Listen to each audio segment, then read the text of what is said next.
There have been lots of people on the internet who have said this same thing, but I just wanted to give my own point and my own 2 cents.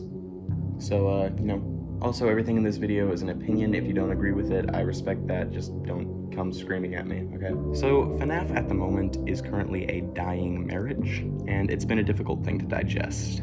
After Help Wanted, the fright and the special feeling of FNAF has been gradually dropping since. See, FNAF used to be something that was frighteningly awesome, and something that we all loved, a game with a legitimately good story that truly left you intrigued and disturbed. It was something wicked and beautiful, a flame that you could never replicate. It took a concept, these creepy robots at Chuck E. Cheese from your childhood are out to kill you, but made it so much more and so much better than that. So FNAF 1, 2, 3, and 4 were like legitimately awesome, truly fantastic, and amazing because they felt real.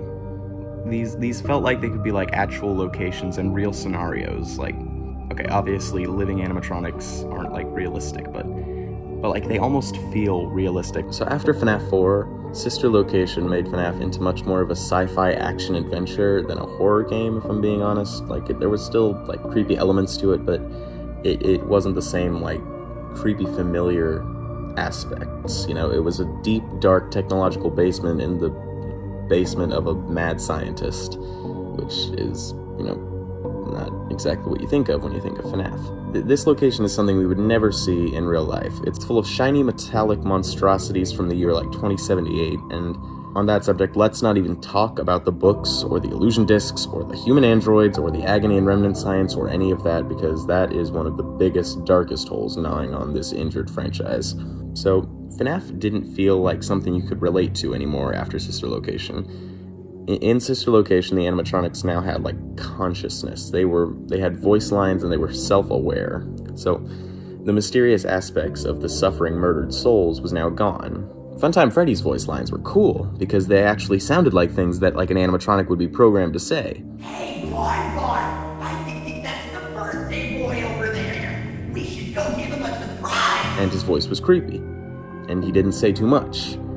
So Sister Location was cool in terms of story, but it made the lore it made it too complex and not relatable enough to be scary anymore. It made William Afton into some crazed mad scientist obsessed with immortality, which is significantly less intriguing or frightening than what he was, some shadowy, mysterious man who murdered children for pleasure. Pizza Sim was great because it had an amazing ending for the franchise. It tied up all the loose ends and it went back to that familiarity.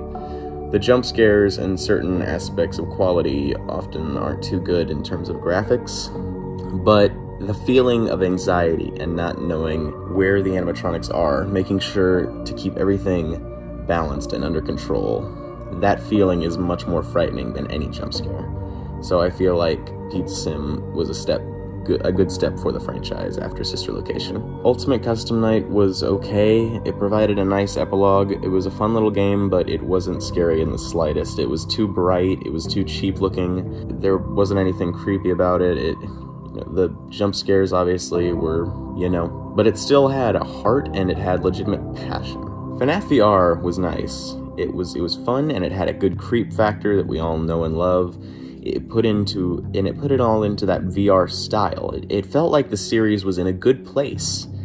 Obviously besides Glitch Trap, because I'm gonna be honest, that was a dumb idea, making Afton into a weird code thing.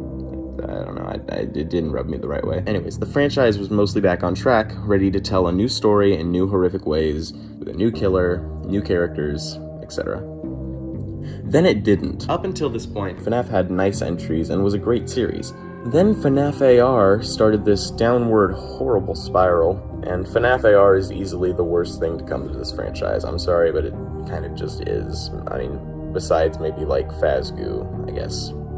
But yeah, I'd take FNAF AR over Phasgoo any day. FNAF AR is an awful, horrific cash grab of a game that honestly just sucks. It exists merely to make bad merch for cheesy, stupid skins, and honestly, I don't even like talking about it.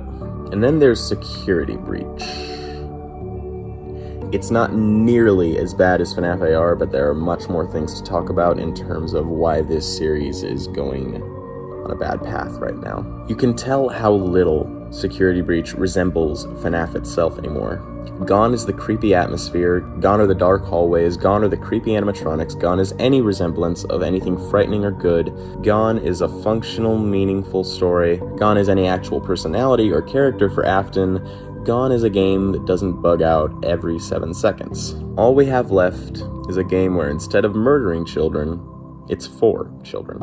And while I love Glamrock Freddy as much as the next person, he is a large part of the problem. The key to making good FNAF horror is darkness, a sense of not knowing what will come and from where, a sense of feeling alone, legitimately creepy designs, and just overall disturbing imagery. Security Breach has none of that. All of the designs for the animatronic look like metallic furries, Monty being the only one who's like slightly scary-ish, but these designs do not invoke fear. They don't remind you of creepy old Chuck E. Cheese robots. They don't look like animatronics that you would see. They look like walking cartoons or action figures, and they aren't scary. To make matters worse, everything is brightly lit up and clearly visible, leaving no mystery or sense of fear. And Glamrock Freddy being there to comfort you and make everything better and tell you what to do takes away that entire feeling of anxiety and not knowing what to do and being completely alone. This takes away every sense of mystery or fear. So with everything we've discussed, if FNAF is a dying marriage, we haven't been in love with each other for over a year. But there is a certain direction that we can take this marriage. We can take it to a certain counselor, so we should say, that can teach us the right things to do to get our marriage back on track and to learn to love each other again. And this person's name is Battington, as I'm sure you probably guessed from the thumbnail. And also Squimpus McGrimpus, because half of the Battington stuff that exists is styled after that. So Battington is a FNAF VHS animator on YouTube, which I'm sure you've heard of. He's gained quite a lot of attention and popularity for his FNAF VHS videos. These videos encapsulate everything that FNAF should be. These videos are creepy, disturbing, sometimes gory, and bring everything you loved about FNAF back and raises it higher. These videos are the future. These videos are our Bible. They feel so real, so disturbing, so horrific, so great, and this is what we need in the FNAF franchise. First off, we need to stop looking to the future of the timeline. The main timeline should have been completed at Ultimate Custom Night. FNAF is in a very Star Wars post-Rise of Skywalker time at the moment, where the last 2 entries haven't been good, and they're kind of stuck on what to do. The fandom is a little bit in tatters, and they haven't been very happy with the past 2 products. The story should have ended a while ago, the good characters are all dead, hopefully this time, and the weird new ideas just don't make sense or stick with the rest of the franchise. So what did Star Wars do to fix this problem? They left that part alone. They abandoned it, pretended like it didn't happen, and they went back further in the timeline between events that had already happened, and created cool new stories and opportunities there, such as The Mandalorian or Rogue One. These projects were significantly better and more enjoyable than anything sequel-related. And this is what FNAF needs. FNAF should go back.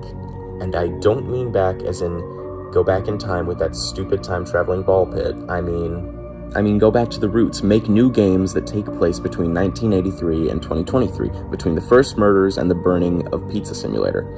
Give us games like Us playing as the crying child, but like as an actual 3D playable game, giving us a better understanding of the events that took place.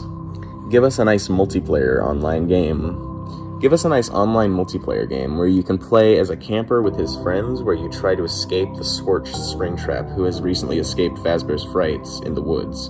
Give us like a multiplayer Friday the 13th style game where you and your friends play as children in a pizzeria after dark, having to escape from a Spring Bonnie suited Afton. Ideas like that. Ideas where we get a better view into events that have already happened, letting us see a better, nuanced, more understandable version of the story with new scenarios and gameplay with that same horrific, disturbing feel. Make the FNAF VHS Battington tapes into real games is essentially the answer that we need for this franchise. And FNAF Plus actually is perfect for this type of direction, and that's why I'm so excited for it, and I'm actually like genuinely hoping that FNAF Plus will re-encapsulate that feeling of horror.